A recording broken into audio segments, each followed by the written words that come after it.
사도신경으로 신앙을 고백하시겠습니다. 전능하사 천지를 만드신 하나님 아버지를 내가 믿사오며 그 외아들 우리 주 예수 그리스도를 믿사오니 이는 성령으로 잉태하사 동정녀 마리아에게 나시고 본디오 빌라도에게 고난을 받아 죽으시고 장사한 지 사흘 만에 죽은 자 가운데서 다시 살아나시며 하늘에 오르사 전능하신 하나님 우편에 앉아 계시다가 저희로서 산 자와 죽은 자를 심판하러 오시리라. 성령을 믿사오며 거룩한 공회와 성도가 서로 교통하는 것과 죄를 사하여 주시는 것과 몸이 다시 사는 것과 영원히 사는 것을 믿사옵나이다. 아멘. 찬송가 361장 찬송하시겠습니다.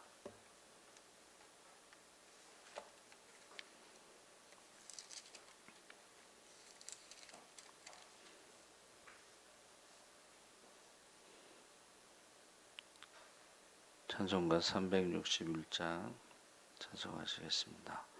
기도하는 이 시간 주께 무릎 꿇고 우리 구세주 앞에다 나아가네.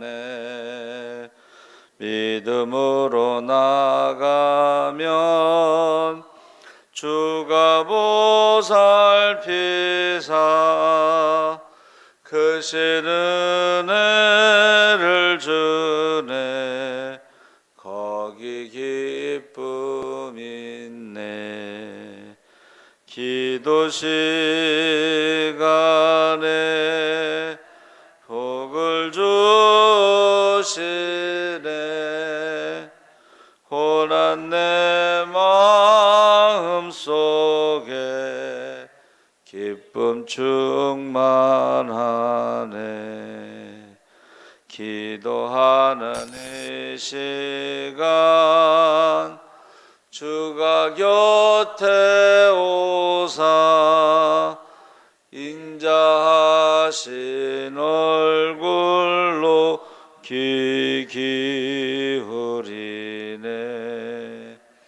우리 마음 비우고 주를 의지하면 크신 은혜를 주네. 거기 기쁨 있네. 기도 시간에 복을 주시네. 고난 내 마음 속에 기쁨 충만하네. 기도하는 이 시간 주께 엎드려서 은밀하게 구할 때 곧 응답받네. 잘못된 것 아래면 측은히 여기사 크신 은혜를 주네. 거기 기쁨 있네. 기도 시간에 복을 주시네. 고난 내 마음 속에 기쁨 충만하네. 기도하는 이 시간 주를 의지하고 크신 은혜 구하면 꼭 받으리라.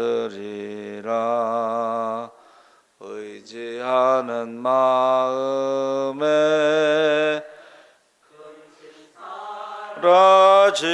사라지고 그 크신 은혜를 주네 거기 기쁨 있네 기도 시간에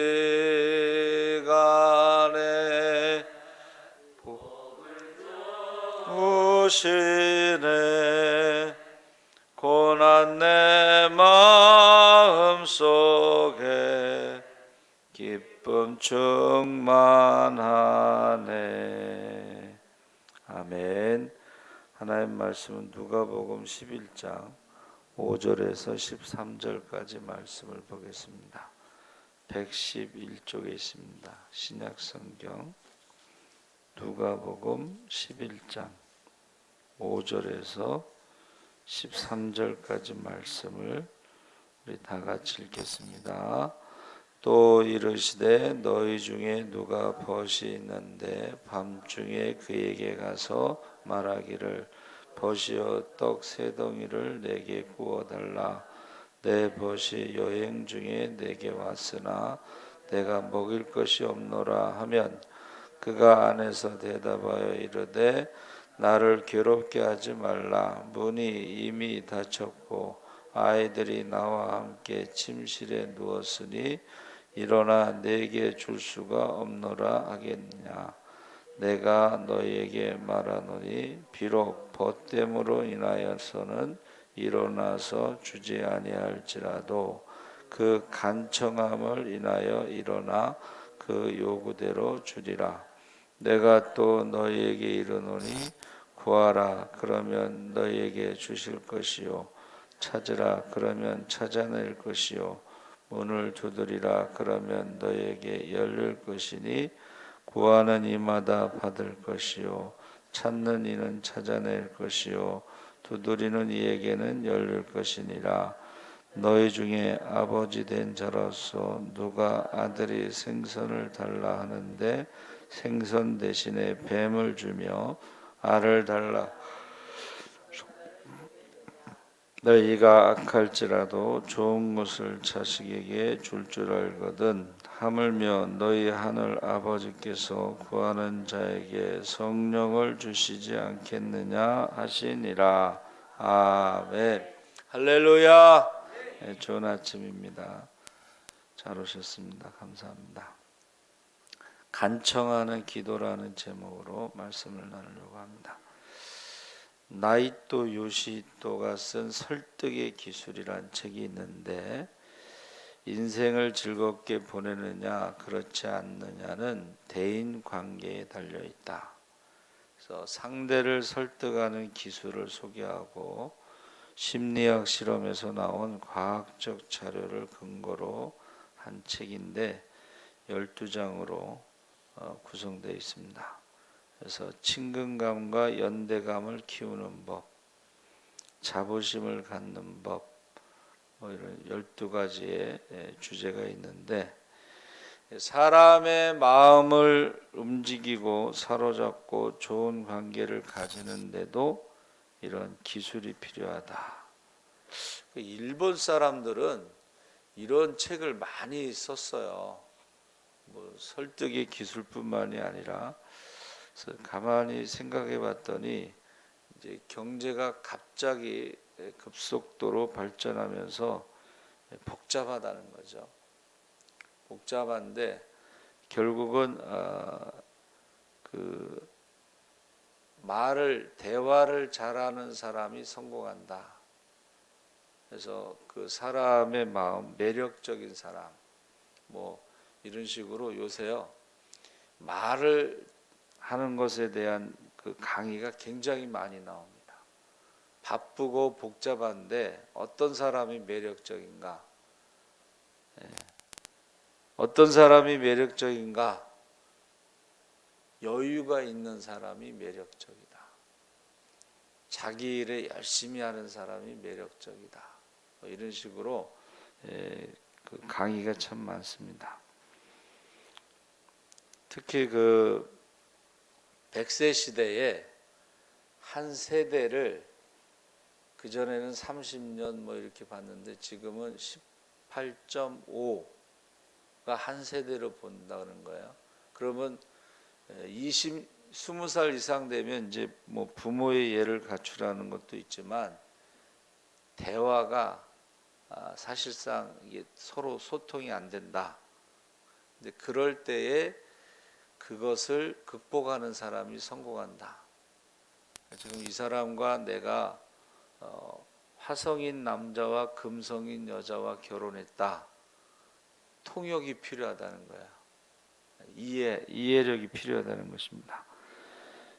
그래서 기술이 있는데 그 광고도 보세요. 사람들의 마음을 잡을 수 있도록 지금 어느 광고가 굉장히 지금 이제 막 이렇게 뜨고 있어요. 그 광고가 뭐냐면 여행사에서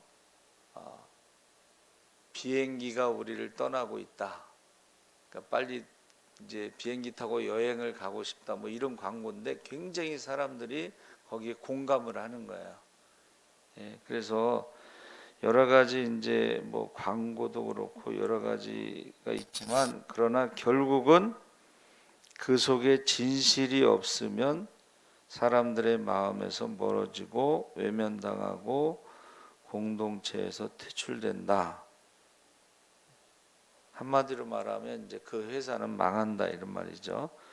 그래서 사람의 마음을 움직일 수 있고 감동시킬 수 있는 것도 깊은 속에서 우러나오는 간절함이 진실이다. 사람들이요, 그러니까 요새는 비슷비슷하다는 거예요. 근데 그 속에 간절함이 있느냐 없느냐가 결국은 승부가 난다. 그래서 우리가 지금 읽은 본문에도 그 예수님의 비유가 밤중이라고 했죠. 근데 이미 문을 닫았다고 그랬잖아요. 지금은 문이 굉장히 편리하게 돼 있는데 제가 어렸을 때만 해도 이 상가 문들이요 이렇게 들어서 옆으로 미는 아주 번거로워 사실은. 그렇죠? 그리고 또 시골 같은 데는 해가 지면은 문을 닫아요. 근데 가서 이제 뭐 약국 같은 데도 그렇고 이렇게 두드리잖아요. 두드리는데 뭐 잠들었으면 이제 못 일어나니까 계속 두드리겠죠. 근데 이제 그 뭐라 그랬어요? 친구의 목소리를 들었지만 그가 이제 이미 아이들하고 누워 있기 때문에 이제 저러다 가겠지. 그랬는데 계속 두들기잖아요. 그러니까 친구 관계로는 그냥 떡을 주지 않을지라도 계속 두드리면 결국 그 간청함으로 인해서 떡을 줄 것이다. 그러니까 기도도 우리가 어떻게 해야 되겠어요? 그 간청함으로 기도를 해야지 응답을 받는다. 그러면서 구하라, 찾으라, 두드리라. 그래서 사실은 새벽 일찍 또는 저녁 늦게 남의 집을 방문하는 것은 신뢰가 되죠. 그래서 그렇게 하면 안 되는 건데 지금 간절하기 때문에 지금 왔다는 거예요. 간절하기 때문에 간청하기 위해서. 그래서 이 간청이란 단어가요 염치불구하고 이런 뜻이에요. 밤에 이미 문 닫았는데 가서 문을 두드리는 것은 염치가 없는 거예요. 신뢰하는 예의가 없는 거야. 근데 기도할 때는 어떻게 하라는 거예요? 염치불구하고 우리가 뭐 하나님 앞에 뭐 조건을 내세우고 하나님 제가 이렇게 열심히 했으니까 들어주세요 이런 게 아니고 자격이 없어도 기도할 때는 어떻게 하라는 거예요? 염치불구하고 그럼에도 불구하고 입을 넓게 벌려서 기도하라는 거예요. 언제까지? 들어주실 때까지. 그러니까는 자기가 생각해도 내가 이렇게 기도할 자격이 없는데 그런 생각하지 말고 염치불구하고 부끄러워하지 말고 그게 이제 헬라어의 그 뜻이 그거예요. 부끄러움 없이 염치 불구하고. 그리고 히브리어에는요 강요하다, 간청이란 말이 파차르라고 그랬는데 강요하다, 부담을 주다 이런 부담. 그래서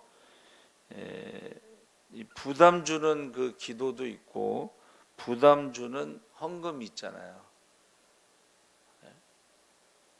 그래서 어느 목사님이 그 암이 전체 전이가 됐어요. 수술 날짜를 잡아놨는데 기도하시다가 이거 하나님 앞에 기도해서 고쳐야지 하고 그 수술비를 헌금으로 드리셨대요. 그 헌금 얼마나 부담스럽겠어요. 수술비를 갖다가 하나님 앞에 드리고 하나님이 고쳐주세요.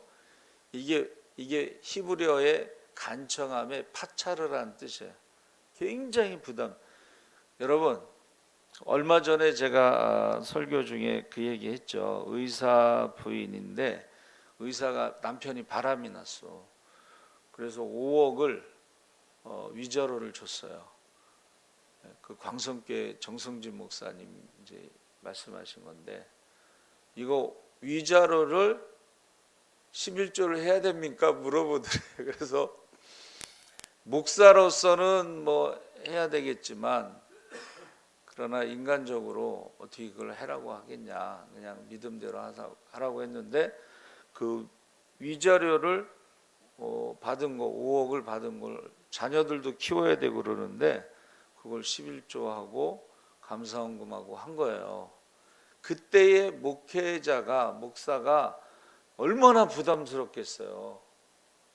안 그렇습니까? 그러니까 목회자도 부담스러운 게 있어요.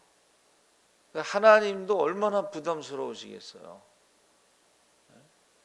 그래서 예수님이 그 불의한 재판관의 비유를 들으셨잖아요. 기도할 때 과부가, 가난한 과부는 돈도 없고 백도 없고 아무것도 없는데 아침 저녁으로 와서 자기의 억울함을 풀어달라고. 처음에는 무시했겠죠. 아니면 이제 아침부터 재수 없다고 했겠죠. 근데 저녁에는 아무래도 피곤하겠죠. 하루 종일 일하고 왔을 때. 근데 저녁에도 와. 근데 이게 하루 이틀이 아니고 계속 온다고 생각해 보세요. 그게 부담스러워. 그게 히브리어의 간청함, 파차르라는 뜻이에요. 그리고 그 한문으로 간청하다는 것은요, 마음의 색이다, 문신하다 이런 뜻이 있어요. 문신하는 거는 영원히 지워지지 않습니다. 그러니까는 우리가 성경에서는 문신이 이방인들이 우상을 섬길 때에 그거는 부적이에요. 금지하고 있어요. 이방인들이 우상을 섬기는 문신은 부적이기 때문에 금지하고 있는데 여기서 간청함이라는 것은 성령께서 마음의 색이다 그런 뜻이 있어요. 자 보세요. 우리가요 영원히 기억에 남는 기도가 있습니다. 하나님이 잊을 수 없는. 그래서 이스라엘 백성들이 기도할 때에 내가 너희를 내 손바닥에 새겼다 그랬어요. 손바닥에. 그전에는 부흥사들이 목사님 양복해 줄 사람. 그때 양복이 귀했나 봐요. 그렇죠?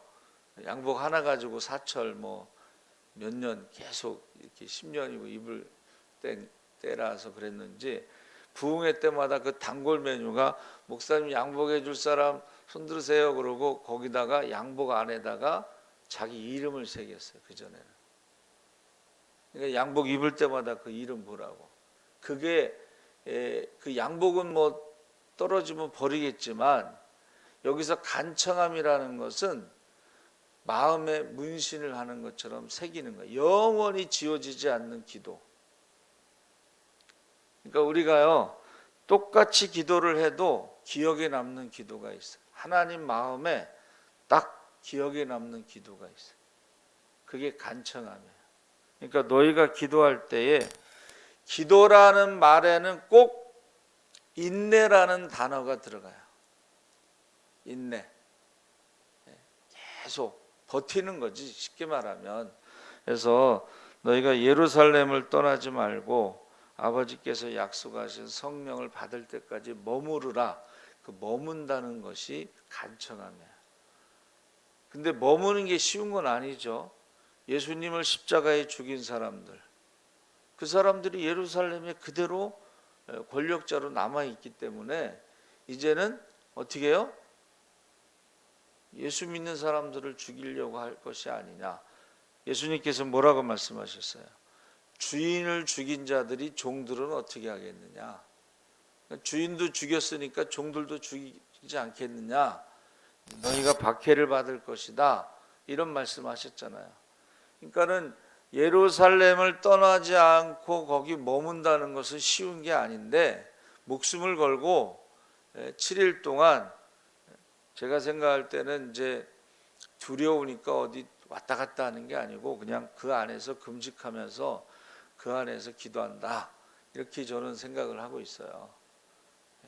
그 중국이나 북한 같은 데서도요, 이제 한국 목사님들이 가서 성경 공부하고 그럴 때에 절대 못 나가게, 그 사람이 나가면 바로 신고하는 거야. 왜? 포상금이 있기 때문에. 그래서 절대 못 나가게. 그러니까 지금 마가 다락방에서도 거기서 제 생각에는 7일 동안 금식하면서 전혀 기도에 힘쓰는데 성령 받기를 기도하는. 그러니까는 이 성령 받기를 위해서 사도들과 더불어 마음을 같이하여 기도에 힘쓸 때 그것이 하나님의 마음에 영원히 잊혀지지 않는 새겨진 그런 기도가 된다는 거예요. 그 다음부터는 어떻게 해요? 모일 때마다 초대교회에서 성령 받기를 구했다는 거예요. 그러니까 저와 여러분이 하나님 마음에 딱 영원히 기억에 남을 만한 그런 기도를 지금 해야 된다는 거예요. 지금 특별히 우리 혈통의 자녀와 믿음의 자녀를 위해서 하나님 마음에 영원히 기억에 남을 만한 기도를 해야 된다는 것입니다. 그래서 전에 어느 교회에서요, 어느 집사님이 자녀들의 이름으로 계속 헌금을 올려. 그러면 자녀들의 이름으로 계속 축복 기도를 하는데 그 자녀들의 얼굴은 몰라요. 근데 이름은 남는 거예요. 이름이 남아요. 그래서 계속 기도를 하게 돼 있어요. 이름이 남으니까. 그래서 우리가 기도하다 보면 이제 이름이 기억이 안 나는 사람도 있죠. 기도하다 보면 이름이 기억이 안 나는 사람도 있어요. 그런데 영원히 기억에 남는 기도 제목을 하는 것이 간청이다.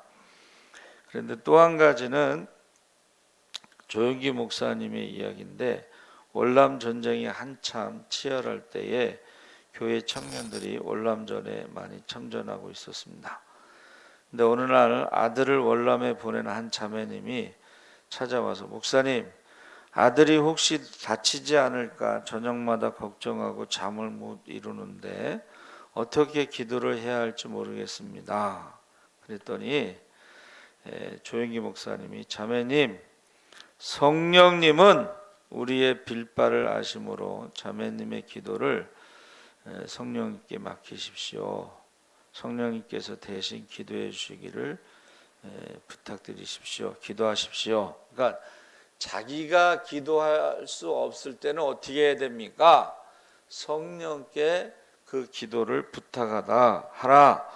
그랬더니 이제 그 자매님이 아들을 위해서 성령님께 대신 기도해 달라고 간절히 기도했는데, 하루는 그 아들이 베트공과 치열한 전투를 하다가 전방에서 날아오는 폭탄을 피해 3m 앞으로 뛰어가려고 하는데 누군가 무서운 힘으로 어깨를 팍 누르면서 그 자리에 엎드리라 음성을 들은 거예요. 자기는 3m 앞으로 달려가려고 했는데, 근데 바로 그 3m 앞에 폭탄이 떨어졌어. 그래가지고 이 아들이 이제 폭탄이 떨어져 3m 앞에 떨어져서 살았는데 엎드려서 아무리 둘러봐도 누가 자기 어깨를 확 누르고 엎드리라는 말을 한 사람이 없더라는 거예요. 그래서 이제 무사히 돌아와서 나중에 그 엄마가 그렇게 성령님께 맡기는 기도를 했다는 것을 알고, 아, 성령께서 나의 어깨를 확 누르셨구나, 나에게 말씀하셨구나, 그렇게 깨달았다고 이제 조영기 목사님한테 와서 이야기를 했다라는 것입니다. 그래서 우리 자녀들이요, 마치 우리에게 뭐 돈을 맡겨놓은 것처럼 달라고 그러잖아요. 예? 자녀들처럼 뻔뻔한 인간들이 없어. 그렇죠? 그러니까 우리가 그렇게 하나님의 자녀로 그렇게 기도를 하라는 거예요. 남들이 보면, 야, 저 사람은 어떻게 저렇게 기도하지 할 정도로 아주, 남들이 볼 때는 아주 뻔뻔한 모습처럼 그렇게 기도해도 된다는 거예요. 저와 여러분이 하나님의 자녀이기 때문에. 그러면서 뭐라고 말씀하셨어요? 너희 중에 아버지 된 자가 아들이 생선을 달라 하면 뱀을 주겠느냐, 알을 달라 하면 정갈을 주겠느냐 하면서, 악할지라도 좋은 것을 자식에게 줄 알거든 구하는 자에게 성령을 주시지 않겠느냐. 그래서 저와 여러분이 성령을 구하라고 지금 말씀하시는 거예요. 성령 충만함. 그러니까 기도 중에 꼭 성령 충만함을 위해서 기도해라. 그러면 성령께서 너희 기도를 도와주실 것이다. 그렇게 말씀하신 것입니다. 그래서 우리가요, 기도는 그냥 뻔뻔스럽게 하는 것이다. 마치 맡겨놓은 거 달라고 하는 것처럼 그렇게 하는 것이고, 헬라어로는 히브리어 파차르는 부담을 주는 거예요. 그냥 밤낮으로 와서 그냥 울어봐요. 여러분, 과부가요, 아침마다 오고 저녁마다 오면 나중에 어떻게 해요? 내가 하나님을 두려워하지 않고 사람을 무시하지만 괴로워서 못 살겠다 하고 들어주는 것처럼 부담을 주는 거예요. 하나님 앞에 계속 아침. 여러분, 어떤 분이요, 아침, 점심, 저녁 와서 기도하면요, 목회자도 부담스러워요. 목회자도 부담스러워요. 아우, 저렇게 기도했는데 응답 안 해주시면 또 어떻게 할까? 그러면 목회자도 한 번 더 기도하는 거죠. 간청은 문신을 새기다. 하나님 마음속에 여러분의 기도를 딱 새기시기 바랍니다. 아멘. 살아계신 하나님 아버지, 감사합니다. 우리가 기도할 때에 간청함으로, 남들이 볼 때는 염치 없고 부끄러움이 없고 뻔뻔스러운 것처럼 우리가 기도하게 하시고, 또 우리가 하나님 앞에 부담을 주면서, 하나님, 오병이어는 나의 전 재산입니다. 과부의 두 랩돈도 전 재산입니다 하고 하나님 앞에 부담을 주면서 기도하게 하시고, 또 우리가 하나님의 마음에 영원히 지워지지 않는 기도를 하게 하여